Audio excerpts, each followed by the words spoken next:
ఒకప్పుడు రాయలసీమలోని పశ్చిమ గోదావరి తీరంలో ఉన్న ఓ పాత గ్రామం అనంతవనం. ఈ గ్రామానికి ఓ విభిన్న చరిత్ర ఉంది. ప్రతి అమావాస్య రాత్రి ఈ గ్రామంలోనివారు భయంతో ఇంట్లోనే తలదాచుకుంటారు. ఎందుకంటే ఆ రాత్రి అనంతశక్తి అనే ఓ శక్తి దర్శనం ఇస్తుందని నమ్మకం.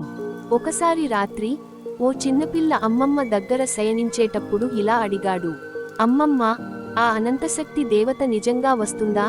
అమ్మమ్మ నవ్వుతూ చెప్పింది, నిజమే బాబూ, నేను చిన్నప్పుడే చూసా.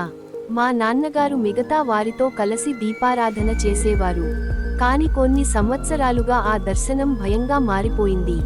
ఒక అమావాస్య రాత్రి చిన్నారి కలతతో నిద్రపోయాడు. ఆ సమయంలో ఆకాశం పొగతో నిండిపోయింది. మేఘాలు మృగాయి. ఓ బంగారు కాంతివంతమైన ఆకారంలో ఒక అమ్మవారి రూపం గ్రామ దేవాలయం వద్ద కనిపించింది. ఆమె అనంతశక్తి. పసుపు రంగులో ప్రకాశించే చీర, చేతిలో త్రిశూలం, నయనాలు మెరిసే విద్యుత్ లాంటి దివ్య దృష్టి. కాని అదే సమయంలో గ్రామంలో ఓ వృద్ధుడు అరిచాడు, ఆమె అసలు దేవత కాదు, ఆమె పేరుతో మరో శక్తి గ్రామం శక్తిని కొల్లగొడుతోంది. పొరపాటుగా ఆరాధించేలోపే మనం మాయలో పడిపోతున్నాం. అందరూ ఆశ్చర్యంతో అతనివైపు చూశారు. అతను మంత్రికుడు.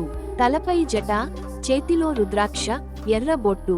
ఈ అనంతశక్తి నిజమైన దేవత అయితే అగ్ని పరీక్ష ఎదుర్కొనాలి అన్నాడు మంత్రికుడు. అతను శక్తివంతమైన మంత్రంతో అగ్ని వలయం వేశాడు. అంతే, ఆ రూపం మారిపోయింది. స్వర్ణ కాంతి మాయం అయింది.